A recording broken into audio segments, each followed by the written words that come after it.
जय हो छठ मैया की।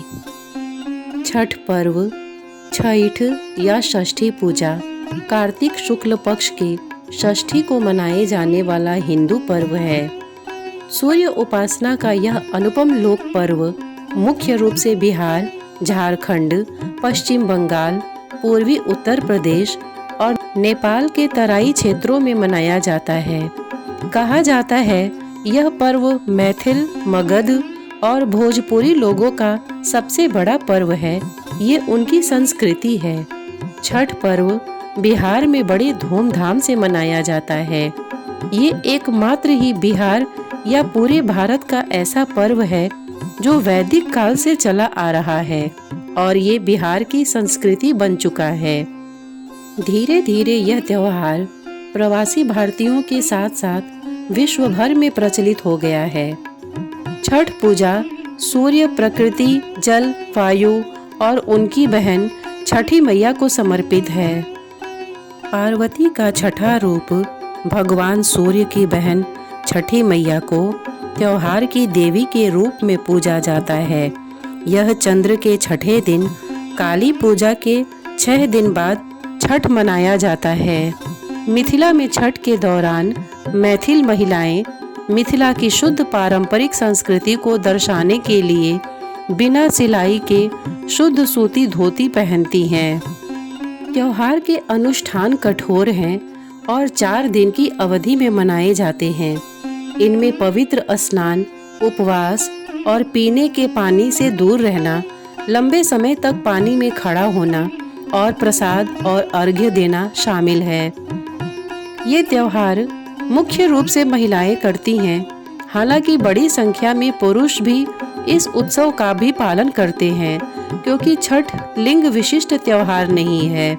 छठ महापर्व के व्रती को स्त्री, पुरुष, बूढ़े, जवान सभी लोग करते हैं। छठ सबसे पर्यावरण अनुकूल हिंदू त्योहार है। यह त्योहार नेपाली और भारतीय लोगों द्वारा अपनी अपनी मान्यताओं के अनुसार मनाया जाता है। ऐतिहासिक रूप से मुंगेर सीता मन पत्थर सीताचरण मंदिर के लिए जाना जाता है, जो मुंगेर में गंगा के बीच में एक शिलाखंड पर स्थित है।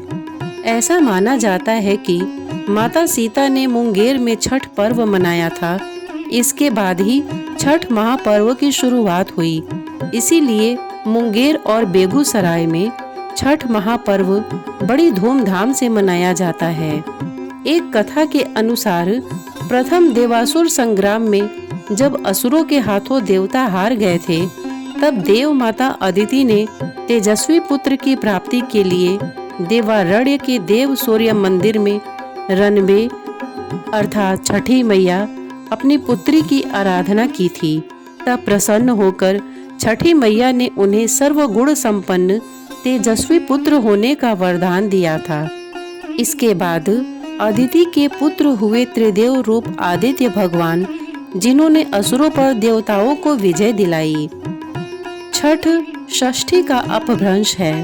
कार्तिक मास की अमावस्या को दिवाली मनाने के बाद मनाए जाने वाले इस 4 दिवसीय व्रत की सबसे कठिन और महत्वपूर्ण रात्रि कार्तिक शुक्ल षष्ठी की होती है। कार्तिक शुक्ल पक्ष के षष्ठी को यह व्रत मनाए जाने के कारण इसका नामकरण छठ व्रत पड़ा। छठ पूजा साल में 2 बार होती है, एक चैत्र मास में और दूसरा कार्तिक मास शुक्ल पक्ष चतुर्थी तिथि, पंचमी तिथि, षष्ठी तिथि और सप्तमी तिथि तक मनाया जाता है। षष्ठी देवी माता को कात्यायनी माता के नाम से भी जाना जाता है। नवरात्रि के दिन में हम षष्ठी माता की पूजा करते हैं। षष्ठी माता की पूजा घर परिवार के सभी सदस्यों की सुरक्षा एवं स्वास्थ्य लाभ के लिए करते हैं। षष्ठी माता की पूजा सूरज भगवान और माँ गंगा की पूजा देश में एक लोकप्रिय पूजा है। यह प्राकृतिक सौंदर्य और परिवार के कल्याण के लिए की जाने वाली एक महत्वपूर्ण पूजा है। इस पूजा में गंगा स्थान या नदी तालाब जैसे जगह होना अनिवार्य है। यही कारण है कि छठ पूजा के लिए सभी नदी तालाब की साफ सफाई किया जाता है और नदी तालाब को सजाया जाता है। भारत में छठ सूर्य उपासना के लिए प्रसिद्ध पर्व है। मूलतः सूर्य षष्ठी व्रत होने के कारण इसे छठ कहा गया है। चैत्र शुक्ल पक्ष षष्ठी पर मनाए जाने वाले छठ पर्व को चैती छठ व कार्तिक शुक्ल पक्ष षष्ठी पर मनाए जाने वाले पर्व को कार्तिकी छठ कहा जाता है। पारिवारिक सुख समृद्धि तथा मनोवांछित फल प्राप्ति के लिए यह पर्व मनाया जाता है। स्त्री और पुरुष समान रूप से इस पर्व को मनाते हैं। छठ व्रत के संबंध में अनेक कथाएं प्रचलित हैं। उनमें से एक कथा के अनुसार जब पांडव अपना सारा राजपाट जुए में हार गए, तब श्री कृष्ण द्वारा बताए जाने पर द्रौपदी ने छठ व्रत रखा। तब उनकी मनोकामनाएं पूरी हुई तथा पांडवों को उनका राजपाट वापस मिला। लोक मातृका षष्ठी की पहली पूजा सूर्य ने ही की थी। यह पर्व 4 दिनों का होता है। भैया दूज के तीसरे दिन से यह आरंभ होता है। पहले दिन सेंधा नमक, घी से बना हुआ अरवा चावल और कद्दू की सब्जी प्रसाद के रूप में ली जाती है। अगले दिन से उपवास आरंभ होता है। व्रती दिन भर अन्न जल त्याग कर शाम करीब 7 बजे से खीर बनाकर पूजा करने के उपरांत प्रसाद ग्रहण करते हैं, जिसे खरना कहते हैं। तीसरे दिन डूबते हुए सूर्य को अर्घ्य यानी दूध अर्पण करते हैं। अंतिम दिन उगते हुए सूर्य को अर्घ्य चढ़ाते हैं। पूजा में पवित्रता का विशेष ध्यान रखा जाता है। लहसुन प्याज वर्जित होता है। जिन घरों में यह पूजा होती है वहां भक्ति गीत गाए जाते हैं। अंत में लोगों को पूजा का प्रसाद दिया जाता है। छठ पूजा 4 दिवसीय उत्सव है। इसकी शुरुआत कार्तिक शुक्ल चतुर्थी को तथा समाप्ति कार्तिक शुक्ल सप्तमी को होती है। इस दौरान व्रतधारी लगातार 36 घंटे का व्रत रखते हैं। इस दौरान वे पानी भी ग्रहण नहीं करते।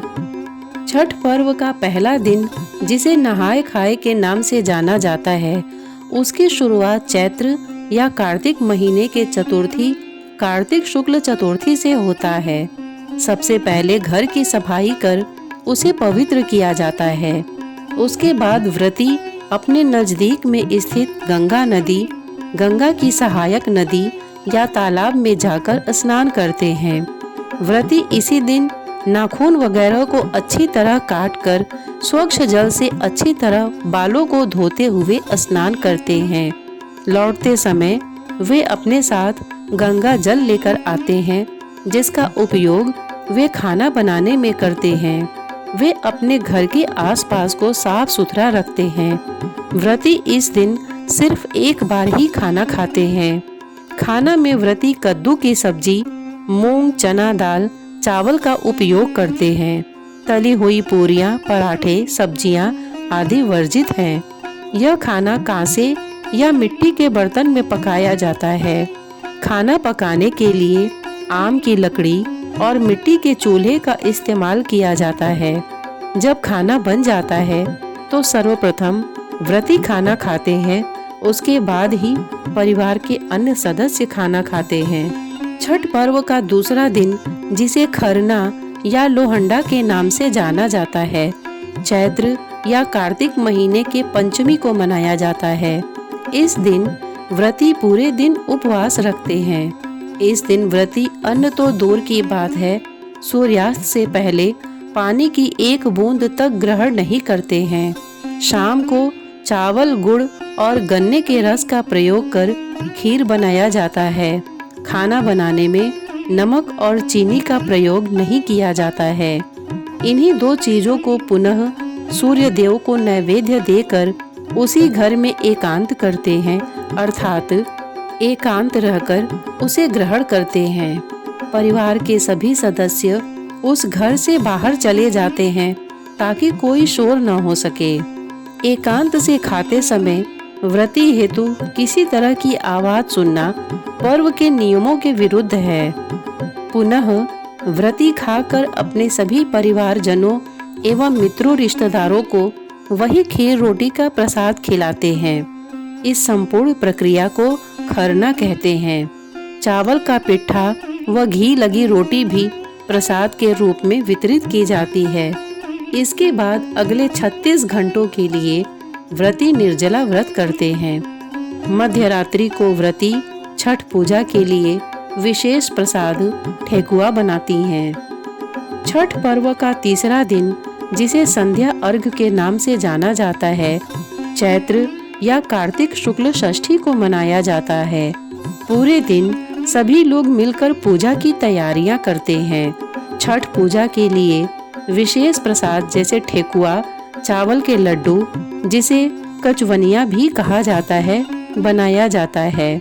छठ पूजा के लिए एक बांस की बनी हुई टोकरी, जिसे दौरा कहते हैं, में पूजा के प्रसाद फल डालकर देवकारी में रख दिया जाता है। वहाँ पूजा अर्चना करने के बाद शाम को एक सूप में नारियल, 5 प्रकार के फल और पूजा का अन्य सामान लेकर दौरा में रखकर घर का पुरुष अपने हाथों से उठाकर छठ घाट पर ले जाता है। यह अपवित्र न हो, इसलिए इसे सर के ऊपर की तरफ रखते हैं। छठ घाट की तरफ जाते हुए रास्ते में प्रायः महिलाएं छठ का गीत गाते हुए जाती हैं। नदी या तालाब के किनारे जाकर महिलाएं घर के किसी सदस्य द्वारा बनाए गए चबूतरे पर बैठती हैं। नदी से मिट्टी निकालकर छठ माता का जो चौरा बना रहता है, उस पर पूजा का सारा सामान रखकर नारियल चढ़ाते हैं और दीप जलाते हैं। सूर्यास्त से कुछ समय पहले सूर्य देव की पूजा का सारा सामान लेकर घुटने भर पानी में जाकर खड़े हो जाते हैं और डूबते हुए सूर्य देव को अर्घ्य देकर 5 बार परिक्रमा करते हैं। सामग्रियों में व्रतियों द्वारा बनाया गेहूं के आटे से निर्मित ठेकुआ सम्मिलित होता है। यह ठेकुआ इसलिए कहलाता है क्योंकि इसे काट के एक विशेष प्रकार के डिजाइनदार फर्म पर आटे की लुगदी को ठोक कर बनाया जाता है। उपरोक्त पकवान के अतिरिक्त कार्तिक मास में खेतों में उपजे सभी नए कंदमूल, फल, सब्जी, मसाले व अन्न आदि जैसे गन्ना, ओल, हल्दी, नारियल, बड़ा वाला नींबू, पके केले आदि चढ़ाए जाते हैं। ये सभी वस्तुएं साबुत ही होते हैं। इसके अतिरिक्त दीप जलाने हेतु नए दीपक, नई बत्तियां व घी ले जाकर घाट पर दीपक जलाते हैं। इसमें सबसे महत्वपूर्ण अन्न जो है वह है कुसही केराव के दाने, अर्थात हल्का हरा काला मटर से थोड़ा छोटा दाना है, जो टोकरे में लाए तो जाते हैं पर सांध्य अर्घ में सूरज देव को अर्पित नहीं किए जाते। इन्हें टोकरे में कल सुबह उगते सूर्य को अर्पण करने हेतु सुरक्षित रख दिया जाता है। बहुत सारे लोग घाट पर रात भर ठहरते हैं। वहीं कुछ लोग छठ का गीत गाते हुए सारा सामान लेकर घर आ जाते हैं और उसे देवकरी में रख देते हैं। चौथे दिन कार्तिक शुक्ल सप्तमी की सुबह उदीयमान सूर्य को अर्घ्य दिया जाता है। सूर्योदय से पहले ही व्रती लोग घाट पर उगते सूर्य देव की पूजा हेतु पहुंच जाते हैं और शाम की ही तरह उनके परिजन भी उपस्थित रहते हैं। संध्या अर्घ्य में अर्पित पकवानों को नए पकवानों से प्रतिस्थापित कर दिया जाता है, परंतु कंद, मूल, फल आदि वही रहते हैं। सभी नियम विधान सांध्य अर्घ्य की तरह ही होते हैं। सिर्फ व्रती लोग इस समय पूरब की ओर मुंह कर कर पानी में खड़े होते हैं और सूर्योपासना करते हैं। पूजा अर्चना समाप्त होने के बाद घाट का पूजन होता है। वहां उपस्थित लोगों में प्रसाद वितरण करके व्रती घर आ जाते हैं और घर पर भी अपने परिवार आदि को प्रसाद वितरण करते हैं। व्रती घर वापस आकर गांव के पीपल के पेड़, जिसको ब्रह्म बाबा कहते हैं, वहां जाकर पूजा करते हैं। पूजा के पश्चात व्रती कच्चे दूध का शरबत पीकर तथा थोड़ा प्रसाद खाकर व्रत पूर्ण करते हैं, जिसे पारण या परना कहते हैं। व्रती लोग खरना दिन से आज तक निर्जला उपवास के उपरांत आज सुबह ही नमक युक्त भोजन करते हैं। व्रत रखने वाली महिलाओं को परवैतिन कहा जाता है। 4 दिनों के इस व्रत में व्रती को लगातार उपवास करना होता है। भोजन के साथ ही सुखद शैया का भी त्याग किया जाता है। पर्व के लिए बनाए गए कमरे में व्रती फर्श पर एक कंबल या चादर के सहारे ही रात बिताती हैं। इस उत्सव में शामिल होने वाले लोग नए कपड़े पहनते हैं जिनमें किसी प्रकार की सिलाई नहीं की गई होती है। व्रती को ऐसे कपड़े पहनना अनिवार्य होता है। महिलाएं साड़ी और पुरुष धोती पहनकर छठ करते हैं। छठ पर्व को शुरू करने के बाद सालों साल तब तक करना होता है जब तक कि अगली पीढ़ी की कोई विवाहित महिला इसके लिए तैयार न हो जाए। घर में किसी की मृत्यु हो जाने पर यह पर्व नहीं मनाया जाता है। ऐसी मान्यता है कि छठ पर व्रत करने वाली महिलाओं को पुत्र रत्न की प्राप्ति होती है। पुत्र की चाहत रखने वाली और पुत्र की कुशलता के लिए सामान्य तौर पर महिलाएं यह व्रत रखती हैं। पुरुष भी पूरी निष्ठा से अपने मनोवांछित कार्य को सफल होने के लिए व्रत रखते हैं। छठ पर्व मूलतः सूर्य की आराधना का पर्व है जिसे हिंदू धर्म में विशेष स्थान प्राप्त है। हिंदू धर्म में देवताओं में सूर्य ऐसे देवता हैं जिन्हें मूर्त रूप में देखा जा सकता है। सूर्य की शक्तियों का मुख्य स्रोत उनकी पत्नी उषा और प्रत्युषा हैं। छठ में सूर्य के साथ साथ दोनों शक्तियों की संयुक्त आराधना होती है। प्रातः काल में सूर्य की पहली किरण उषा और सायंकाल में सूर्य की अंतिम किरण प्रत्युषा को अर्घ्य देकर दोनों का नमन किया जाता है। भारत में सूर्य उपासना ऋग्वेद काल से होती आ रही है। सूर्य और इसकी उपासना की चर्चा विष्णु पुराण, भागवत पुराण, ब्रह्म वैवर्त पुराण आदि में विस्तार से की गई है। सृष्टि और पालन शक्ति के कारण सूर्य की उपासना सभ्यता के विकास के साथ विभिन्न स्थानों पर अलग अलग रूप में प्रारंभ हो गई। पौराणिक काल आते आते सूर्य पूजा का प्रचलन और अधिक हो गया। अनेक स्थानों पर सूर्य देव के मंदिर भी बनाए गए। पौराणिक काल में सूर्य को आरोग्य देवता भी माना जाने लगा था। सूर्य की किरणों में कई रोगों को नष्ट करने की क्षमता पाई गई। भगवान कृष्ण के पौत्र शाम्ब को कुष्ठ रोग हो गया था। इस रोग से मुक्ति के लिए विशेष सूर्य उपासना की गई, जिसके लिए शाक्य द्वीप से ब्राह्मणों को बुलाया गया था। छठ पूजा का सबसे महत्वपूर्ण पक्ष इसकी सादगी, पवित्रता और लोक पक्ष है। भक्ति और अध्यात्म से परिपूर्ण इस पर्व में बांस निर्मित सूप, टोकरी, मिट्टी के बर्तनों, गन्ने का रस, गुड़, चावल और गेहूं से निर्मित प्रसाद और सुमधुर लोक गीतों से युक्त होकर लोक जीवन की भरपूर मिठास का प्रसार करता है। शास्त्रों से अलग यह जन सामान्य द्वारा अपने रीति रिवाजों के रंगों में गढ़ी गई उपासना पद्धति है। इसके केंद्र में वेद पुराण जैसे धर्म ग्रंथ न होकर किसान और ग्रामीण जीवन है। इस व्रत के लिए न विशेष धन की आवश्यकता है, न पुरोहित या गुरु के अभ्यर्थना की जरूरत पड़ती है, तो पास पड़ोस के सहयोग की, जो अपनी सेवा के लिए सहर्ष और कृतज्ञता पूर्वक प्रस्तुत रहता है। इस उत्सव के लिए जनता स्वयं अपने सामूहिक अभियान संगठित करती है। नगरों की सफाई, व्रतियों के गुजरने वाले रास्तों का प्रबंधन, तालाब या नदी किनारे अर्घ्य दान की उपयुक्त व्यवस्था के लिए समाज सरकार के सहायता की राह नहीं देखता। इस उत्सव में खरना के उत्सव से लेकर अर्घ्य दान तक समाज की अनिवार्य उपस्थिति बनी रहती है। यह सामान्य और गरीब जनता के अपने दैनिक जीवन की मुश्किलों को भुलाकर सेवा भाव और भक्ति भाव से किए गए सामूहिक कर्म का विराट और भव्य प्रदर्शन है। लोक पर्व छठ के विभिन्न अवसरों पर, जैसे प्रसाद बनाते समय, खरना के समय, अर्घ के लिए जाते हुए, अर्घ्य दान के समय और घाट से घर लौटते समय अनेक सुमधुर और भक्ति भाव से पूर्ण लोकगीत गाए जाते हैं।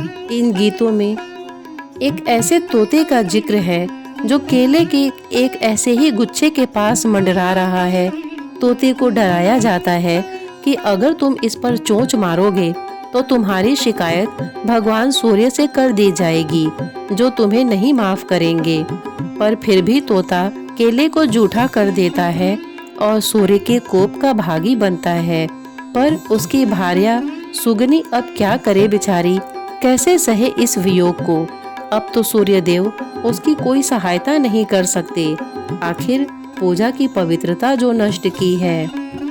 जय हो छठ मैया की।